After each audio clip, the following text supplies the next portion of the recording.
যুক্তরাষ্ট্র ও ইসরায়েলের বিরুদ্ধে সরাসরি সামরিক শক্তিতে জেতার চেয়ে যুদ্ধকে দীর্ঘস্থায়ী করার কৌশলে বাজি ধরছে ইরান। তেহরানের লক্ষ্য স্পষ্ট, সরাসরি সংঘাত নয়, বরং টিকে থাকার এক নির্মম যুদ্ধে প্রতিপক্ষকে ক্লান্ত করে তোলা। ইরানের এই কৌশলের মূলে রয়েছে ড্রোন ও ক্ষেপণাস্ত্র হামলার মাধ্যমে ভীতি ছড়ানো এবং জ্বালানি সরবরাহের গুরুত্বপূর্ণ পথগুলো বন্ধ করে দেওয়া। বিশ্ববাজারে জ্বালানি সংকটের মাধ্যমে ওয়াশিংটনকে পিছু হটতে বাধ্য করাই এখন তেহরানের প্রধান চাল।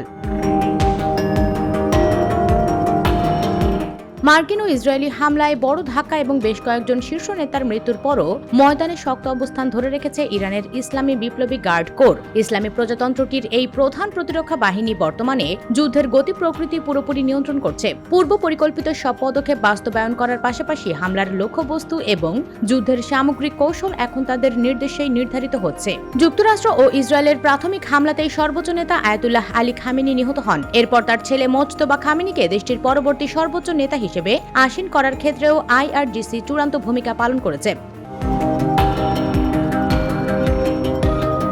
লন্ডন স্কুল অব ইকোনমিক্সের অধ্যাপক ফাওয়াজ গেরগেস বলেন, ইরানের জন্য এটি অস্তিত্ব রক্ষার লড়াই। তারা একে সর্বাত্মক যুদ্ধ হিসেবেই দেখছে। তাদের ধারণা এখন তাদের টিকে থাকাই সংকটের মুখে, আর তাই তারা সবকিছু ধ্বংস করে দিতেও পিছপা হবে না। মিডল ইস্ট ইনস্টিটিউটের জ্যেষ্ঠ ফেলো ও ইরানের রাজনীতি বিশেষজ্ঞ অ্যালেক্স ভাতানকা বিষয়টিকে দেখছেন ভিন্নভাবে। তিনি বলেন, তারা আহত হওয়ার কারণে এখন আগের যে কোনো সময়ের চেয়ে অনেক বেশি বিপজ্জনক।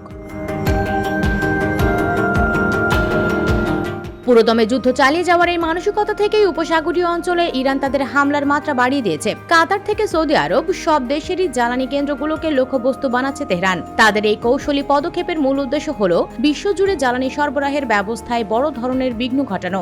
এর মাধ্যমে তারা প্রতিবেশী দেশগুলোর পাশাপাশি ইউরোপ ও যুক্তরাষ্ট্রের ওপর বড় ধরনের অর্থনৈতিক চাপ সৃষ্টি করতে চায়, যাতে শেষ পর্যন্ত ওয়াশিংটনের রাজনৈতিক ধৈর্য ও সাহসের পরীক্ষা নেওয়া যায়। মার্কিন প্রেসিডেন্ট ডোনাল্ড ট্রাম্প গতকাল সোমবার রিপাবলিকান আইন প্রণেতাদের বলেন, ইরান পুরোপুরি ও চূড়ান্তভাবে পরাজিত না হওয়া পর্যন্ত এই যুদ্ধ চলবে। তবে তিনি ভবিষ্যৎবাণী করেন, যুদ্ধ খুব শিগগিরই শেষ হবে। ট্রাম্প আরও বলেন, ইরানের বিরুদ্ধে যুক্তরাষ্ট্রের এই সামরিক অভিযান শেষ হলে তেহরানের কাছে এমন কোনো অস্ত্র অবশিষ্ট থাকবে না যা দিয়ে তারা যুক্তরাষ্ট্র, ইসরায়েল কিংবা মার্কিন মিত্রদের ওপর আঘাত হানতে পারে। অন্তত দীর্ঘ সময়ের জন্য তারা এই সক্ষমতা হারাবে। ইরানের অভ্যন্তরীণ সূত্র বলছে, যুদ্ধ শুরুর অনেক আগেই তারা এমন পরিস্থিতির আভাস পেয়েছিল। ইরানের নীতি নির্ধারকদের ধারণা ছিল ওয়াশিংটন ও ইসরায়েলের সঙ্গে এই সংঘাত এড়ানো সম্ভব, আর তাই আইআরজিসির বিশাল সামরিক নেটওয়ার্ক এবং প্রক্সি বাহিনীগুলোর সমন্বয়ে তারা আগে থেকেই একটি বহুমুখী রণকৌশল তৈরি করে রেখেছিল। ইরানের অভ্যন্তরীণ রাজনীতিতে ইতিমধ্যেই পরিবর্তনের হাওয়া দৃশ্যমান। সংশ্লিষ্ট মহলের মতে, মোজতবা খামেনিকে সর্বোচ্চ নেতা হিসেবে বেছে নেওয়ার বিষয়টি প্রমাণ করে রাষ্ট্র ক্ষমতায় এখন আইআরজিসি মূল নিয়ন্ত্রক। ধর্মীয় নেতৃত্বের কর্তৃত্ব এখন সম্পূর্ণভাবে আইআরজিসির উপর নির্ভরশীল। অন্যদিকে যুদ্ধে অর্থনীতি সচল রাখতে বন্দরে পণ্য খালাসের জটিলতা কমিয়ে আনা হয়েছে। তেহরানের একটি সূত্র জানায়, মুহুর্মুহু বোমা বর্ষণের মধ্যেও জনজীবন থমকে যায়নি। দোকানপাট ও ব্যাংক খোলা রয়েছে। এমনকি অবকাঠামোতে হামলার পর সাধারণ মানুষের মধ্যে এক ধরনের জাতীয় সংহতি দেখা যাচ্ছে। ওই সূত্র বলে, মানুষ ইরানকে ভেঙে টুকরো হয়ে যেতে দেখতে প্রস্তুত নয়। আপাতত জনমানুষের এই আবেগ ইরান সরকারকে কিছুটা সময় বাড়িয়ে দিচ্ছে।